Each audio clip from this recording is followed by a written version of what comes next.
అమ్మ సావిత్రమ్మ గారు, మీకు ఉత్తరం వచ్చింది అంటూ ఇంటి తలుపులు తడుతున్నాడు పోస్టుమ్యాన్. గదిలో విశ్రాంతి తీసుకున్న సావిత్రమ్మ ఎవరు అంటూ తట్టుతున్న తలుపు తెరిచి చూడగా ఎదురుగా పోస్టుమ్యాన్. అమ్మ సావిత్రమ్మ గారు, మీకు ఉత్తరం వచ్చింది అని సావిత్రమ్మ చేతిలో పెట్టి వెళ్ళిపోయాడు. ఎక్కడి నుంచి వచ్చింది అనుకుంటూ, ఇదిగో జానకి ఉత్తరం వచ్చింది అంటూ పిలిచింది సావిత్రమ్మ.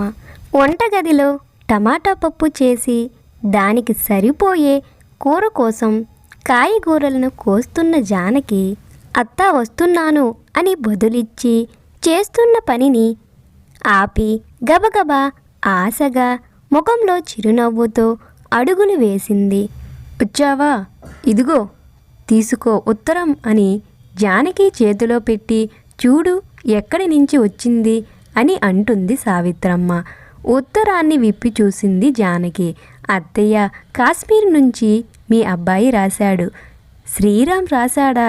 నువ్వు చదివి తరువాత వాడు ఎలా ఉన్నాడో చెప్పు అంటూ సావిత్రమ్మ జానకిని అర్థం చేసుకుని గదిలోకి వెళ్ళిపోయింది.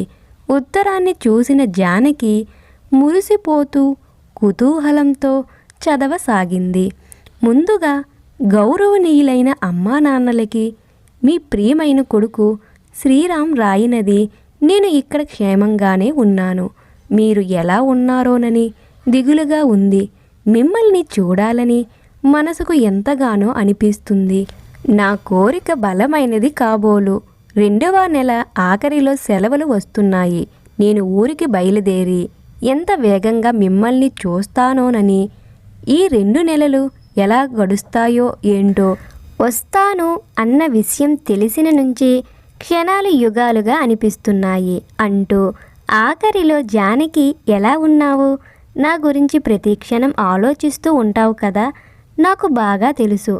పెళ్ళైన 3 నెలలలో నేను డ్యూటీలో జాయిన్ అవ్వవలసి వచ్చింది. నా గురించి నువ్వు ఎంత పరితపిస్తూ ఉంటావో. నీతో ఉన్న ఆ మొదటి క్షణాలు నేను ప్రతి క్షణం గుర్తు తెచ్చుకునే ఉంటాను. మరికొన్ని రోజులలో నిన్ను కలవబోతున్నాను అన్న ఆనందానికి అవధులు లేవు తెలుసా. మొన్న నువ్వు రాసిన ఉత్తరం నేను చదివాను. నువ్వు రాసిన అక్షరాలలో నాకు అనిపించింది నువ్వు నన్ను ఎంతగానో తలుచుకుంటున్నావోనని. ఇంకా ఎన్ని రోజులు? త్వరలోనే మనం కలుసుకుంటాము, సరేనా? నువ్వు నేను వచ్చేసరికి చాలా ఆనందంగా కనిపించాలి. నీకు ఒక విషయం చెప్పనా? నాకు నీ ముఖంలో చిరునవ్వును చూస్తే ఎంతో హాయిగా అనిపిస్తుంది. ఎంత కష్టంగా ఉన్నా మరిచిపోతాను. అందుకే చెబుతున్నా, నేను వచ్చినప్పుడు నీ ముఖంలో కనిపించిన సంతోషం నేను తిరిగి డ్యూటీకి వెళ్ళినప్పుడు అలానే ఉండాలి, సరేనా? ఇక ఉంటాను అన్న మాటలు జానకికి ఎంతో మధురంగా అనిపించాయి. మరో 2 నెలల్లో వస్తున్నాడు అన్న మాటలు జానకిలో ఉత్సాహాన్ని రేకెత్తించాయి. ఆ క్షణాలు తన గతంలోనికి తీసుకుని వెళ్ళాయి. ఇక గతంలోకి వెళితే, అమ్మా జానకి, పనులన్నీ చక్కపెట్టి వేగంగా పడుకో. రేపు నీకు పెళ్లి చూపులు, మర్చిపోయావా? వేగంగా పడుకుంటే రేపు నిండుగా కనిపిస్తావు. ఏమైనా పని ఉంటే నేను చేస్తాను కదా. అమ్మా, ఒక్క పని ఉంది, ఇది చేసి నేను పడుకుంటానులే, నువ్వు కంగారు పడకు అనుకుంటూ ఆ కాస్త పని ముగించి జానకి ఆ రాత్రి పడుకుంటుంది. ఇక తెల్లవారి కోడి కుయ్యకు ముందే లేచి ఇల్లు వాకిలి ఊడ్చి రంగులతో ముగ్గు పెట్టి, జానకి, ఈ పని నేను చేయనా? వేగంగా లేచి నువ్వే చేయాలా చెప్పు. నీకు చెప్పాను కదా పిల్లవాళ్ళు వచ్చి నిన్ను చూస్తారని. చెప్పాను కదా, అన్ని పనులు చేసి నువ్వు బేలగా అయిపోతావు. అప్పుడు చూసిన వారికి ఎలా అనిపిస్తావు? అమ్మా, రోజు ఈ పని నేనే చేస్తాను కదా, మరి ఈరోజు నిన్ను ఎలా చేయిస్తాను చెప్పు. ఇక పెళ్ళి వాళ్ళంటే వాళ్ళు నన్నులా చూస్తే చాలు.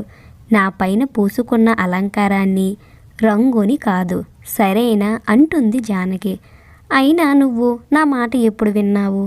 నీకు నచ్చిందే తోచిందే చేస్తావు అంటుంది జానకి తల్లి సుశీల.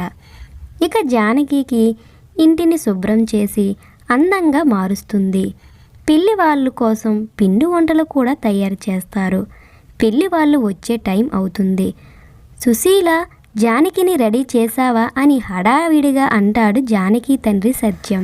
సుశీల, వింటున్నావా నా మాట? ఎక్కడి నుంచో? విన్నానండి. జానకి గదిలో రెడీ అవుతుంది. అంతేకాదు వాళ్ళకి పెట్టవలసినవి కూడా రెడీ చేశాను. ఇదిగోండి వచ్చేస్తున్నాను అని వంటగదిలో నుంచి సుశీల అంటుంది. అలా వంటగదిలో సుశీల, గదిలో రెడీ అవుతూ జానకి, పెళ్లి వాళ్ళు వస్తున్నారని కంగారుతో ప్రతిక్షణం ఇంటి నుండి బయటకు, బయట నుండి ఇంటి లోపలికి హడావిడిగా సత్యం. అలా ఆ ఇంటిలో నడుస్తుంది. ఇక పెళ్లి వాళ్ళు వస్తున్న కారు హానర్ సౌండ్ వినిపించి సత్యం లోపలికి వెళ్ళి, ఏమే సుశీల, పెళ్లి వాళ్ళు వచ్చేశారు, అన్నీ రెడీయేనా? రెడీయేనండి అంటుంది సుశీల. బయట కారు ఆగింది. ముందుగా వియ్యంకుడు కారు దిగాడు. తరువాత పెళ్లి కొడుకైన శ్రీరామ్ దిగి తరువాత ఒక్కొక్కరిగా లోపలికి వస్తున్నారు. రండి రండి అంటూ సత్యం రిసీవ్ చేసుకుంటాడు. అందరూ హాల్లో ఉన్న సోఫాల్లో కూర్చుంటారు. ముందుగా సంబంధం కుదిర్చిన పెళ్ళిళ్ళ పేరయ్య మాటలు కలిపాడు. అయ్యా సత్యం గారు, మీరు మీ వియ్యంకులు, ఈయన గురించి మీకు ముందే తెలుసు కదా. ఇకపోతే ఆయన పెళ్లి కొడుకు శ్రీరామ్ 3 సంవత్సరాలుగా ఆర్మీలో ఉద్యోగం చేస్తున్నాడు. మంచి జీతం వస్తుంది. శ్రీరామ్ వెంటనే నమస్కారం మామయ్య గారు అని నమస్కారం పెడతాడు.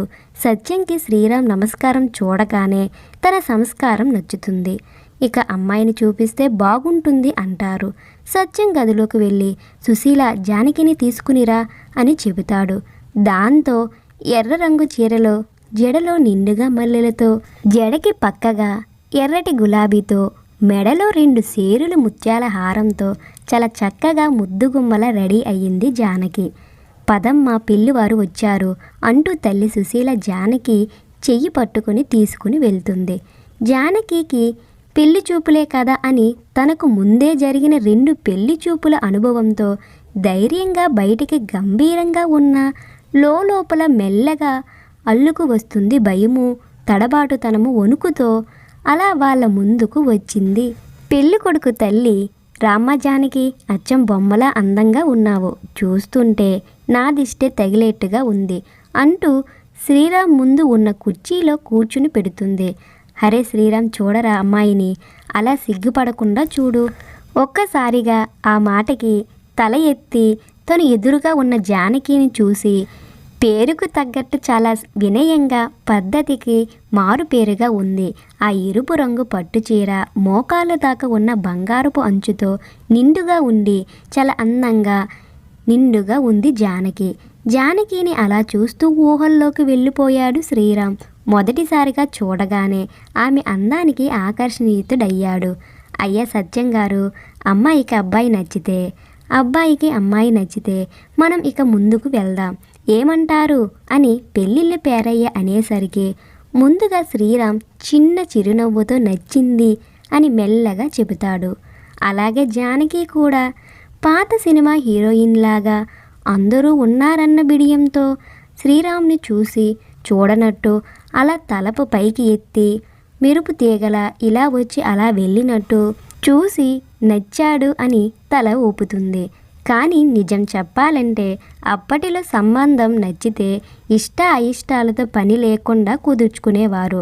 అలా ఇరువురికి నచ్చటంతో శ్రీరామ్ తండ్రి, మాధవయ్య, ఈ సంబంధం మాకు బాగా నచ్చింది, కానీ శ్రీరామ్ మరొక 2 నెలల్లో బోర్డర్కి వెళ్ళాలి, అందుకే 10 రోజుల్లో పెళ్లి జరిపిద్దాం అని అంటాడు.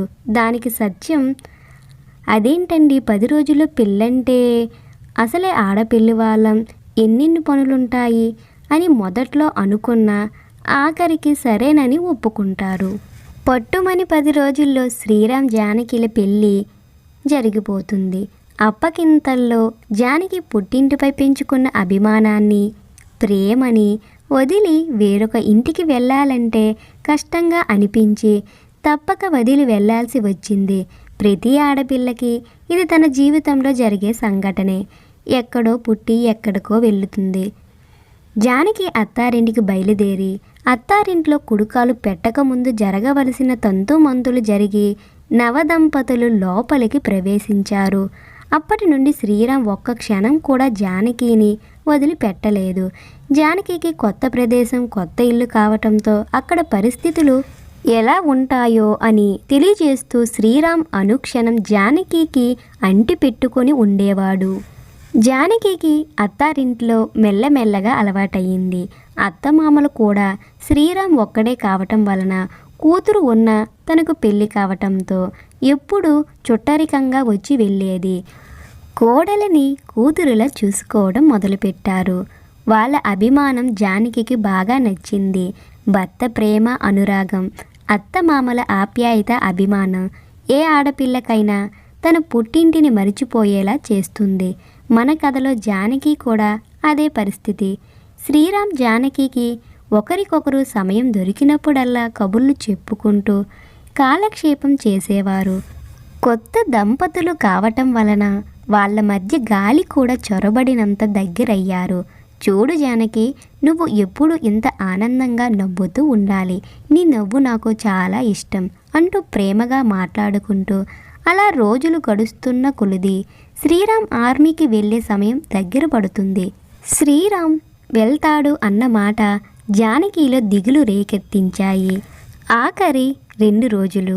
ఈ 2 రోజులు మన జీవితంలో మరిచిపోలేని రోజులుగా గడుపుదాం అంటాడు శ్రీరామ్ జానకితో.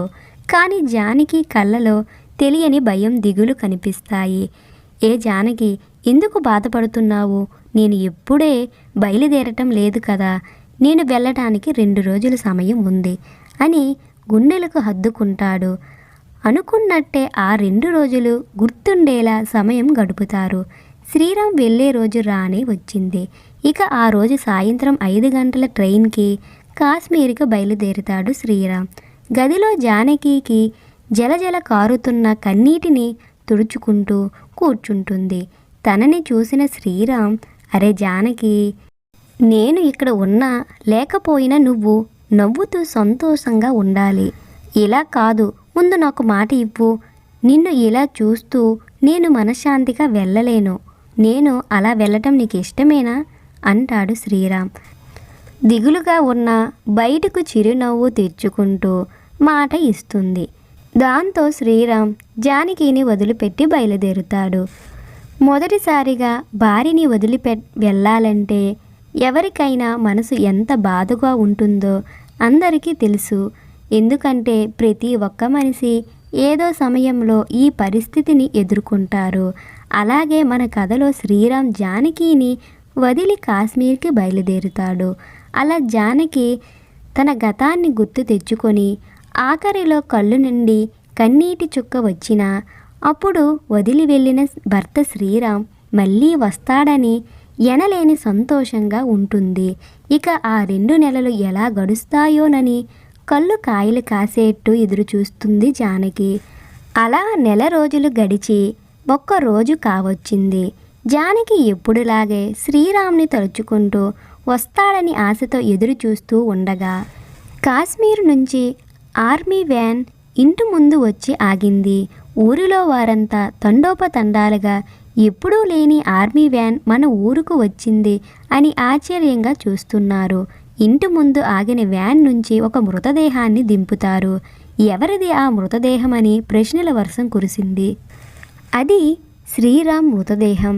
శ్రీనగర్లో ఉగ్రవాదుల సైనికుల మధ్య జరిగిన యుద్ధంలో 4 ఉగ్రవాదులను సైనికులు చంపేశారు. వారితో పాటుగా 2 సైనికులు కూడా వీరమరణం పొందారు. వాళ్ళలో శ్రీరామ్ ఒక్కడు. ఈ మృతదేహం శ్రీరామ్ది అని తెలిసిన మరుక్షణం జనాభా మూకుమ్మారు. అమ్మ జానకి, ఏంటి ఇంటి ముందు అంత జనాభా ఉన్నారు? ఒకసారి చూడమ్మా అంటుంది సావిత్రమ్మ. సావిత్రమ్మ అనగానే జానకి బయటికి వెళ్ళి చూస్తుంది. బయటికి వచ్చిన జానకిని అందరూ దీనస్థితిలో చూడటం జానకికి అనుమానం కలుగుతుంది. పక్కింటామే, అమ్మ జానకి, నీకు అన్యాయం జరిగింది. నీకు ఆ దేవుడు అన్యాయం చేశాడు. మన శ్రీరామ్ మనల్ని వదిలి ఈ లోకాన్ని వదిలి వెళ్ళిపోయాడు. ఆ మాటలు విన్న జానకికి ముఖం బీలపోయింది. దగ్గరికి వెళ్ళి చూస్తే శ్రీరామ్ మృతదేహం. చూసిన జానకికి గుండె చచ్చిపోయి బెల్లం కొట్టిన రాయిలా ఒక అడుగు వెనక్కి వేసి అక్కడికక్కడే కుప్పకూలిపోయింది. ఇంకో నెలలో వస్తాడన్న శ్రీరామ్ ఈ రూపంలో వస్తాడని కలలో కూడా అనుకోని జానకికి పరిస్థితి ఇలా మారుతుందని ఎవరూ ఊహించలేరు. అరే శ్రీరామ్, అమ్మ 2 నెలల్లో నేను వస్తానన్నావు, మిమ్మల్ని చూడాలని ఆశగా ఉంది అని ఉత్తరం రాశావు. కానీ ఇదేంట్రా ఇలా చేశావు? మా కడుపు కొట్టి వెళ్ళిపోయావా? చూడరా జానకిని, నువ్వు వస్తావని 1000 కళ్ళతో ఎదురు చూస్తూ ఉంది. జానకికి ఏంటి పరిస్థితి?